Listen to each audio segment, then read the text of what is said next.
수심가지 인심난지라는 속담이 있습니다.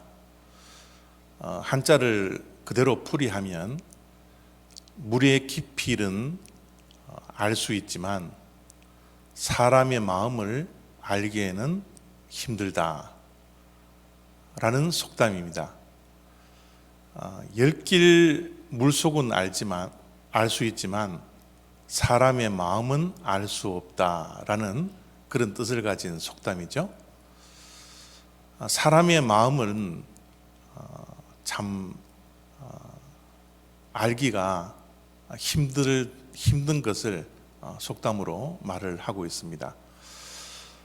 요즘 우리들은 사람들을 대면하지 못하는 시대에 살기 때문에 늘 문자로 서로 연락을 하고 또 안부를 전하고 또 대화를 하는 그런 시대에 우리가 살고 있습니다. 이 카톡을 보내고 받고 하는데 어떨 때는 카톡에 담겨져 있는 글을 통하여서 카톡을 보낸 사람들의 마음을 모를 때가 참 많이 있더라고요. 그래서 때로는 오해도 하기도 하고 또 때로는 그 마음을 알 길이 없어서 답답하기도 한 그럴 때가 우리들에게 있습니다. 또 카톡을 보냈는데 또 답장이 바로바로 오지 않으면 왜 카톡을 보내지 않을까? 왜 답장을 하지 않을까? 나를 무시하는 걸까? 아니면 다른 뜻을 가지고 있을까? 그 상대방의 마음을 몰라서 애가 탈 때가 있습니다. 집에서 아이들이 어떨 때는 말도 안 하고 화를 잔뜩 낼 때가 있죠. 왜 화를 내는지, 왜 말을 하지 않고 침묵하는지 그 아이들의 마음을 우리가 알지 못해서 때로는 답답하고 때로는 애가 탈 때가 있는 것 같습니다. 그만큼 사람의 마음을 우리가 알기라는 것은 어려운 것 같습니다. 어렸을 때 그런 생각을 많이 했습니다. 이 독심술이라는 것은 마음을 읽는 기술이라는 거잖아요. 저런 독심술이 나에게 있었으면 좋겠다. 그런 생각도 어렸을 때 하곤 했습니다. 그만큼 사람의 마음을 읽는다라는 것이 힘들다라는 것이겠죠.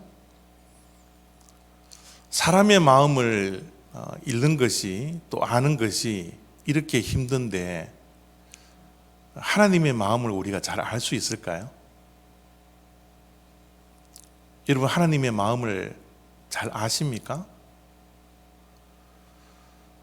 사람의 마음은 때로는 자기의 마음을 남에게 보이기 싫어서 또 숨겨진 마음을 상대방이 알까 두려워서 숨기고 감출 때가 있지만, 그래서 사람의 마음을 읽는 것이 너무나 힘들지만 하나님의 마음은 알기가 쉽습니다. 하나님은 하나님의 마음을 숨기지 않으세요. 하나님은 우리가 하나님의 마음을 그대로 읽고 그대로 보기 위해서 하나님의 마음을 그대로 표현합니다. 숨기지 않으세요. 감추어 놓지 않습니다. 하나님은 하나님의 마음을 성경 속에 다 기록해 놓으셨어요. 하나님의 생각과 하나님의 마음과 하나님의 뜻과 하나님의 계획과 하나님의 비전과 하나님의 모든 꿈들은 성경 속에 다 기록해 놓았습니다. 숨김없이요. 그래서 우리는 사람의 마음은 알기가 힘들지만 하나님의 마음은 성경만 펼치면 얼마든지 쉽게 알아낼 수가 있습니다. 오늘 본문이 바로 그런 본문입니다. 이 본문을 통해서 우리가 하나님의 생각과 하나님의 마음과 하나님의 뜻이 어떠한지를 우리는 분명히 알기를 원합니다. 11절입니다. 여호와의 말씀이니라 너희를 향한 나의 생각을 내가 아나니 평안이요 재앙이 아니니라 너희에게 미래와 희망을 주는 것이니라. 그렇죠. 하나님은 나의 생각, 나의 마음을 고스란히 드러내십니다. 요즘 우리가 예레미야 본문을 가지고 묵상을 하고 있습니다. 5분 메시지도 계속 예레미야서를 본문을 해서 여러분들에게 보내드리고 있는데요. 그래서 여러분들이 예레미야서의 그 상황들을 누구보다도 잘 알고 있으리라 생각이 듭니다. 예레미야서가 쓰일 당시 남유다는 바벨론에게 멸망을 당했습니다. 멸망을 단순히 당했을 뿐만 아니라 바벨론에게 포로로 잡혀갑니다. 이 포로로 잡혀가 있는 그 기간이 예레미야는 70년이라 그렇게 예언을 하죠. 이스라엘 백성들이 지금 나라가 망하고 나라를 잃어버리고 포로 생활을 하며 그 포로 생활을 힘겨운 그 기간을 보내는 것, 그들이 도저히 받아들일 수 없는 현실에 부딪힌 거예요. 한 번도 나라를 잃어버리는 것을 생각해 본 적도 없고 그들이 그렇게 사랑하고 그렇게 바라보았던 하나님이 임재하시고 영광을 받으시는 그 성전이 파괴가 된다는 것, 무너진다는 것은 그들이 한 번도 상상해 본 적이 없습니다. 그들이 바벨론이라는 제국 앞에 무릎을 꿇고 포로로 잡혀가고 70년 동안 포로 생활을 한다는 것, 그들에게는 있을 수 없는 일이었어요. 우리가 잘 알다시피 고대 전쟁은 나라와 나라의 전쟁이 아닙니다.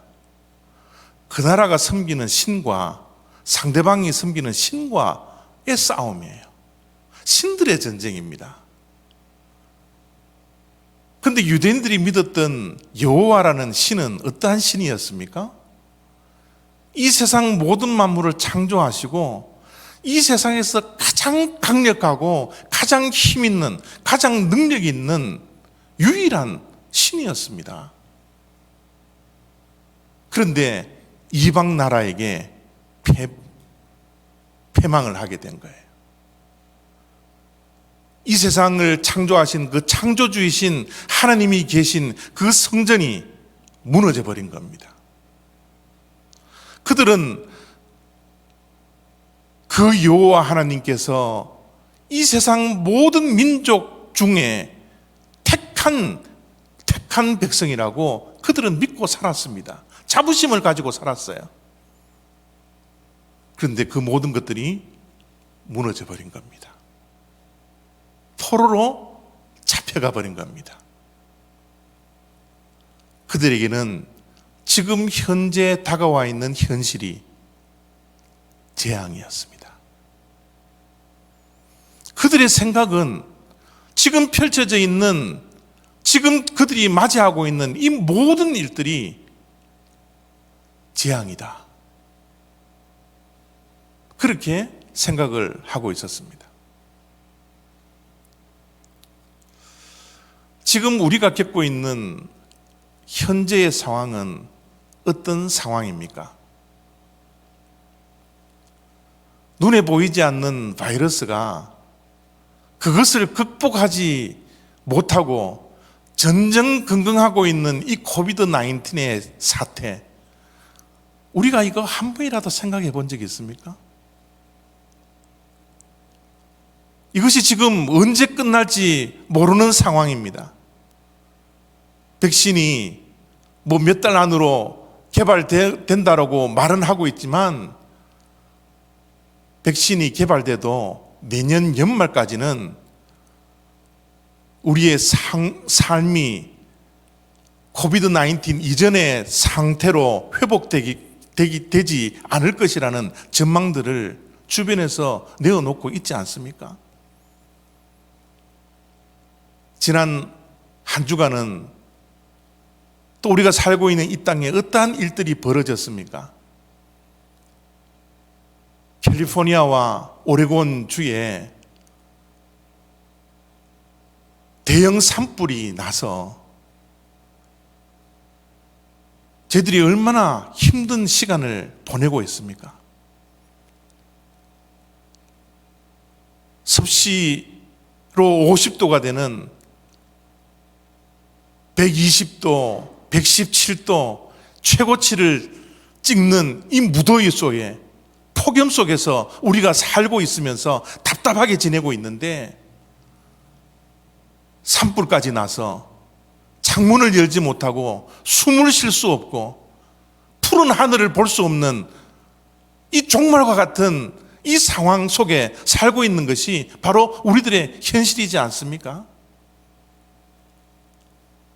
어떤 분이 그러더라고요. 숨 쉴 권리마저 포기해버리는, 빼앗아버리는 이런 시대에 우리가 살고 있다고. 우리가 살고 있는 이 삶의 현장도 어떻게 보면 재앙이지 않습니까? 우리는 지금 어쩌면 재앙 속에 살고 있는지도 모릅니다. 그런데 그런 재앙을 겪고 있는 이스라엘 백성들에게 하나님께서 예레미야를 통하여서 말씀하시는 것은 무엇입니까? 너희를 향한 나의 생각은 재앙이 아니라 평안이라고 하나님은 말씀을 하고 있습니다. 여러분의 삶 속에 평안이 있나요? 우리가 이런 재앙 속에서 살아가고 있는데 하나님께서 주시는 하나님의 생각은, 하나님의 마음은 재앙이 아니라 평안이라니, 이 말씀을 듣는 이스라엘 백성들, 포로로 잡혀가 있는 남유다 백성들이 그 말을 믿을 수가 있었겠습니까? 너희를 향한 나의 생각은 재앙이 아니라 평안이라는 이 하나님의 말씀이 말이 된다고 생각하십니까? 아니면 말이 안 된다라고 생각을 하십니까? 이 말씀을 어떻게 우리가 받아들여야 할까요? 이런 하나님의 생각과 이런 하나님의 마음을 우리가 어떻게 수용할 수 있습니까? 11절을 가만히 들여다보니까 주님의 생각을 이렇게 밝혀놓습니다. 너희를 향한 나의 생각은 내가 아나니 평안이요 재앙이 아니니라. 너희에게 미래와 희망을 주는 것이니라. 그렇습니다. 우리에게 왜 평안이 없죠? 이 재앙의 끝이 보이지 않기 때문에 그렇습니다. 우리에게 미래가 있다면, 우리에게 그 미래가 희망이 있다면 우리의 마음은 평안이 찾아올 수 있습니다. 지금은 비록 재앙의 시간이고, 지금은 비록 징계의 시간이고, 지금은 비록 하나님의 심판의 시간인지도 모르겠지만, 고난의 시간을 우리가 통과하고 있지만, 하나님께서 희망의 미래를 우리에게 허락해 주신다면, 그것을 볼 수 있는 눈이 우리들에게 있다면 우리에게는 불안과 걱정과 염려와 두려움에 쌓여서 살아가는 것이 아니라 주님 주시는 평안으로 살 수 있기에 하나님은 우리에게 말씀하십니다. 우리에게 재앙을 주는 것이 아니라 평안을 주기를 원한다고, 너희에게 미래와 희망을 주기를 원한다라고 하나님의 생각과 하나님의 계획과 하나님의 마음을 우리들에게 보여주시고 있는 것입니다. 하나님의 말씀은 오해는 하지 마십시오. 그냥 잘 될 것이다, 무조건 좋은 일만 있을 것이다, 무조건 우리의 미래는 희망이 있을 것이다, 그런 장밋빛 희망을 우리에게 말씀하지 않습니다. 오늘 말씀 10절을 보십시오. 여호와께서 이와 같이 말씀하시니라. 바벨론에서 70년이 차면 내가 너희를 돌보고 나의 선한 말을 너희에게 성취하여 너희를 이곳으로 돌아오게 하리라. 하나님의 정하신 때가 있대요. 하나님께서 정하신 때가 차면 하나님의 말씀이 성취가 되어서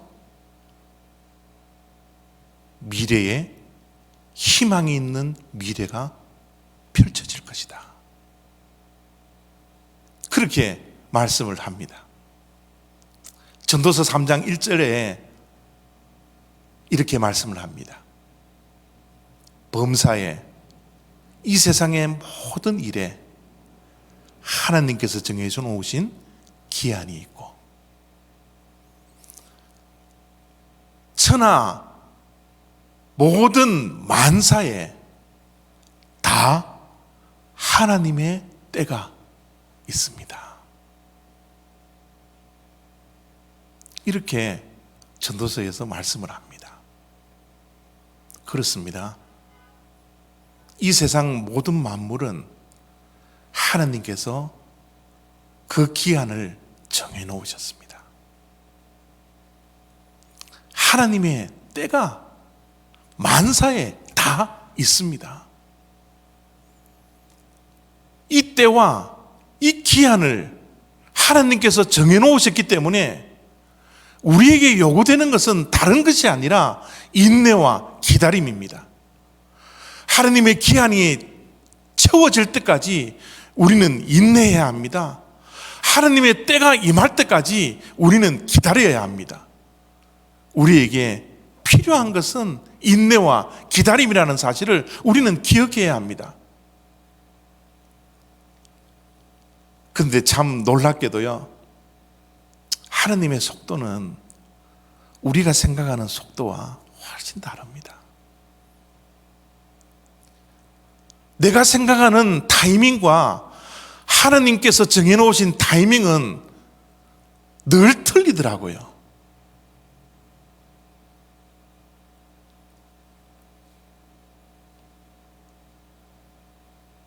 우리가 당하는 고난과 이 재앙의 시간이 속히 끝났으면 좋을 텐데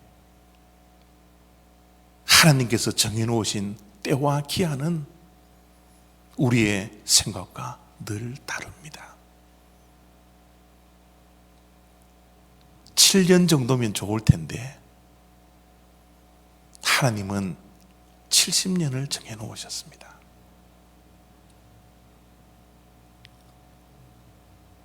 이 2년 정도면 우리가 얼마든지 견디고 이 재앙을, 이 고난을 받아들일 수 있을 텐데, 그래서 거짓 선지자는 이 재앙이 2년밖에 되지 않을 것이라는 예언을, 거짓 예언을 해서 많은 사람들이 그 거짓 예언을 따랐지 않습니까? 그러나 하나님은 7년이 아니라 2년이 아니라 70년이라는 아주 긴 시간을 정해놓으셨다고 예레미야 선지자를 통하여서 예언을 하고 있는 것입니다. 사실 사람들마다 다 다르겠지만 저는 인생 가운데 제일 힘든 것이 무엇이냐고 물어보신다면 기다림이라고 주저없이 이야기할 수 있습니다. 기다린다라는 것, 이것만큼 힘든 일이 어디에 있습니까? 기다릴 수 없는 것은 우리의 마음속에 늘 조급함이 자리 잡고 있기 때문에 그렇잖아요. 우리의 마음의 조급함 때문에 시간을 늘 당기려고 이 조급함을 주체할 수 없는 것이 우리들의 마음이지 않습니까? 이 코비드-19의 시간이 우리의 생각으로는 조금 더 결말을 빨리 하나님께서 허락해 주시기를 우리는 얼마나 많이 바라고 있습니까? 코비드의 시간이 지나면 지나갈수록 우리의 마음속에는 조급함이 계속해서 생겨나지 않습니까? 하나님의 때와 하나님께서 정해놓으신 그 기간을 이 조급함 때문에 기다리지 못해서 우리의 마음속에는 늘 실망이 있고 낙심이 되고 절망함이 있고 때로는 포기하는 그런 마음들이 우리에게 있지 않습니까?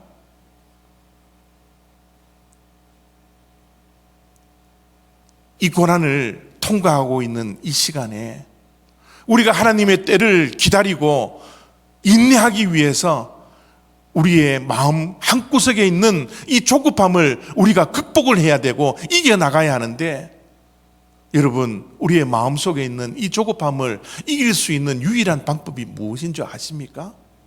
어떻게 조급함을 우리가 이길 수 있습니까? 유일한 방법은 믿음이 있어야 됩니다. 우리의 조급함을 이길 수 있는 유일한 방법입니다. 다른 믿음이 아니라 하나님에 대한 믿음이에요. 하나님의 선하심에 대한 믿음, 하나님의 인자하심에 대한 믿음, 그 선하심과 인자하심이 영원하다라는 사실을 믿는 그 믿음, 하나님에 대한 믿음이 확신으로 바뀔 때 우리는 이 힘든 시간, 이 어려운 시간, 앞이 보이지 않는 이 시간을 극복하고 이겨나가며 인내하고 기다릴 수 있게 된다는 것입니다. 간디가 이런 유명한 말을 남겼습니다. 내 믿음은 내 생각이 된다. 내 생각은 내 말이 된다. 내 말은 내 행동이 된다. 내 행동은 내 습관이 된다. 내 습관은 내 가치가 된다. 내 가치는 내 운명이 된다. 우리의 운명은 우리의 믿음으로부터 시작됩니다.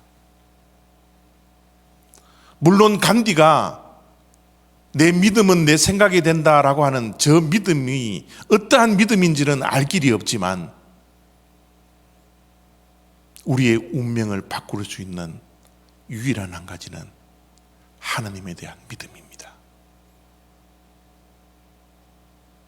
하나님에 대한 절대적인 믿음을 가질 때 우리의 모든 운명을 바꿀 수 있다라는 이 사실을 우리는 믿어야만 합니다. 하워드 뉴턴이라는 분이 또 이런 말을 남겼습니다. 사람들은 당신이 그 일을 얼마나 빨리 했는가는 잊어버려도 얼마나 잘 했는지는 기억한다. 얼마나 빨리 하느냐, 얼마나 속도를 내느냐, 얼마나 그 일을 빨리 끝마치느냐, 그것은 사람들이 기억하지 못한대요. 사람들이 기억하는 것은 우리가 그 일을 얼마나 잘 했는가, 그것을 기억한다라는 겁니다. 재앙 가운데 있는 우리들, 고난 가운데 있는 우리들, 어려움이 있는 우리들, 얼마나 이 일을 빨리 끝내느냐, 그것은 중요한 것이 아닙니다. 이 일들 가운데 우리가 얼마나 잘 극복하느냐, 잘 이기느냐, 그것이 훨씬 더 중요하다는 것을 우리가 기억해야 합니다. 우리가 이럴 때 무엇을 잘 하는 것입니까? 하나님에 대한 믿음을 가지고 기다릴 때 주님께서는 우리의 하신 이 일을 보고 잘했다 칭찬하는 그 일들이 우리에게 있을 것입니다. 지금 우리에게 필요한 것은 현실을 바라보며 재앙 가운데 원망하고 불평하고 낙심하고 좌절하는 그런 삶이 아니라, 우리를 향하신 하나님의 생각은, 하나님의 마음은 재앙이 아니라 평안이요 미래와 희망을 주시는 하나님의 선하심이라는 사실을 믿는 그 믿음 가운데 우리가 이 일을 기다리고 견디며 버티며 인내하며 살아가는 것, 그 믿음을 가지고 기다리는 것, 그것이 우리들에게 필요하다는 것을 이 아침에 저와 여러분들이 꼭 기억할 수 있는 시간들이 되어지기를 원합니다. 늘 말씀드리는 거지만 우리는 기다리고 인내할 때 수동적으로 세월에 맡기는 것이 아닙니다. 우리는 믿음을 가지고 기다릴 때 수동형이 아니라 능동형이 되어야 합니다. 우리 믿는 자들의 기다림과 우리 믿는 자들의 인내는 수동형이 아니라 능동형이라는 것을 우리가 반드시 기억할 수 있어야 합니다. 그래서 13절과 14절 속에서 이렇게 말씀을 하고 있죠. 너희가 내게 부르짖으며 내게 와서 기도하면 내가 너희들의 기도를 들을 것이요 너희가 온 마음으로 나를 구하면 나를 찾을 것이요 나를 만나리라. 아이고 목사님, 오늘 또 설교의 결론이 기도네요. 목사님 오늘 설교도 결론이 뻔한 드라마 한 편 찍는 겁니다. 여러분 13절 14절을 듣고 그렇게 결론을 내십니까? 뻔한 결론에 여러분 마음속에 나 있습니까? 여러분, 기도의 행위, 기도를 하는 것 너무 중요합니다. 그 기도를 하는 기도의 제목들, 그 내용이 굉장히 중요합니다. 그러나 그것보다 더 중요한 것이 있는 줄 아십니까? 기도의 동기입니다. 왜 우리가 기도를 하는지, 왜 하나님께서 이 재앙 가운데 있는 이스라엘 백성들에게 기도를 말씀하고 있는지, 그 기도의 동기가 너무너무 중요합니다. 13절 14절 속에서 여러분 하나님의 숨겨진 마음을 알 수가 있겠습니까? 기도하라는 하나님의 그 마음을 우리가 읽을 수가 있겠습니까? 13절 14절 속에서 이 하나님의 마음을 우리가 알기를 원합니다. 하나님의 마음은 어떤 마음입니까? 하나님은 우리의 기도를 듣고 싶어 하는 거예요. 이것이 하나님의 마음입니다. 하나님이 우리에게 기도를 요구를 해서 기도를 하면 내가 70년을 50년으로 당겨주고 10년 된 것을 70년으로 길게 늘여놓고 그런 계획이 아니라는 것을 우리가 너무나 저 말씀 속에서 잘 파악을 해야 합니다. 하나님은 고난 가운데 있는 우리들, 재앙 가운데 있는 우리들, 미래의 희망을 꿈꾸며 마음의 평안을 얻기를 원하는 자들, 그들에게 기도를 하기를 원하는 것이 아니라 기도를 듣고 싶다라는 것.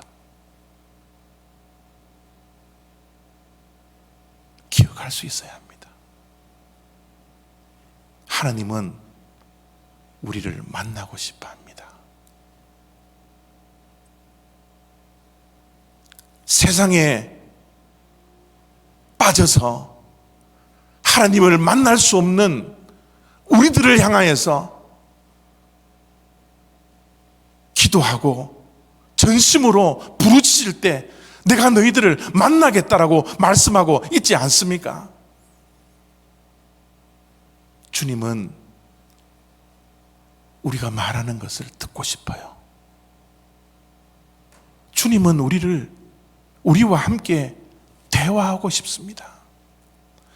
멀리 떨어져 있는 우리들을 만나고 싶은 저 하나님의 마음을 우리들에게 표현하고 있지 않습니까? 지금 우리들에게 필요한 것은 이 하나님의 마음을 담을 수 있는 그릇이 준비되는 시간입니다. 하나님을 만나고 대화하고 서로 교제하고 사랑하는 그 시간들을 담을 수 있는 준비되어지는 이 그릇,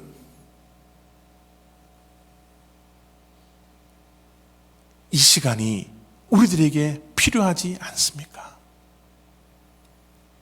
하나님의 마음은 다른 마음이 아닙니다.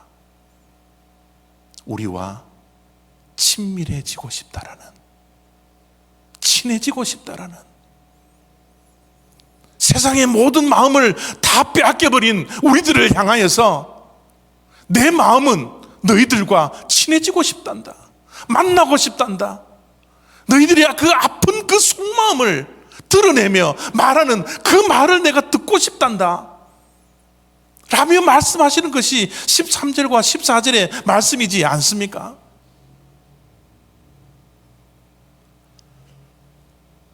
하나님의 관계, 하나님과의 관계, 이것과 하나님과의 친밀함은 다른 차원의 이야기입니다. 우리가 예수 그리스도를 믿고 하나님과의 관계는, 이것은 누구도 깰 수가 없습니다. 예수 그리스도를 믿으면 우리가 하나님의 자녀가 됩니다. 하나님을 아버지라고 부르는 부녀의 관계가 성립이 되었습니다. 목자와 양의 관계가 되었습니다. 이것은 변함이 없습니다. 이것은 영원한 겁니다. 그러나 이 관계 속에서 하나님과 친밀하냐, 친밀하지 않느냐, 그것은 별개의 문제입니다. 우리에게는 부모님들이 있습니다. 부모님과 우리와의 관계 끊을 수가 없죠. 그러나 부모님이 친한 부모냐, 아직까지 어려운 부모냐, 그것은 별개의 문제입니다. 저는 신앙생활을 하면 예수 그리스도를 믿는 믿음 속에서 잘 믿으면 되지 라고 생각을 했습니다. 신앙생활을 하면서 하나님의 말씀을 읽고 해서 하나님을 잘 알면 되지, 하나님께서 베풀어 주신 은혜에 대한 보답으로 열심히 신앙생활하고 교회생활을 하면 되지, 내게 맡겨놓아진 사명 앞에 그 사명에 충실하면 되지, 그것이 신앙생활을 잘 하는 줄 알았습니다. 그런데 어느 날 갑자기 그것이 신앙생활의 전부가 아님을 깨달았습니다. 하나님의 마음을 아니까. 어느 순간 하나님의 마음을 담는 내 마음의 그릇이 되다 보니 하나님의 마음은 그것을 원하는 것이 아니라 내가 하나님의 친구가 되어주고 하나님과 사랑하고 하나님과 깊은 교제를 나누며 하나님과 친밀한 관계가 되는 것을 하나님께서 원하시고 그것이 바로 하나님의 마음이구나, 것을 깨닫게 되었습니다. 사랑하는 성도 여러분, 여러분 하나님과 얼마나 가깝습니까? 여러분은 아버지 되신 하나님과 얼마나 친밀한 관계 속에 있습니까?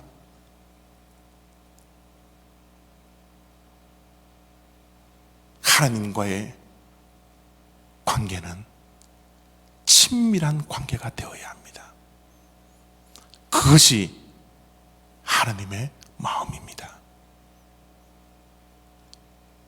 재앙 같은 이 시간, 이 기간은 하나님께서 정해놓으신 것입니다. 우리는 인내하며 그 하나님의 때를 기다리는 그 믿음이 우리들에게 있어야 하죠. 그 믿음 가운데 하나님의 마음을 우리가 더욱더 알아 이 시간 하나님을 멀리 멀리 떠났던 우리들, 하나님께 더욱더 가까이 가 하나님과 친밀한 이 친밀함이 회복되는 이 귀한 시간들이 우리들에게 있어야 되지 않겠습니까? 오늘 예레미야를 통해서 우리에게 말씀하시는 하나님의 마음은 바로 그런 마음입니다. 하나님의 마음을 품고 하나님께 다가가 하나님과 대화하고 하나님과 만남이 이루어지고 하나님을 더욱더 가까이 가는 그 복이 저와 여러분들의 삶 가운데 충만해지기를 원합니다. 기도하겠습니다.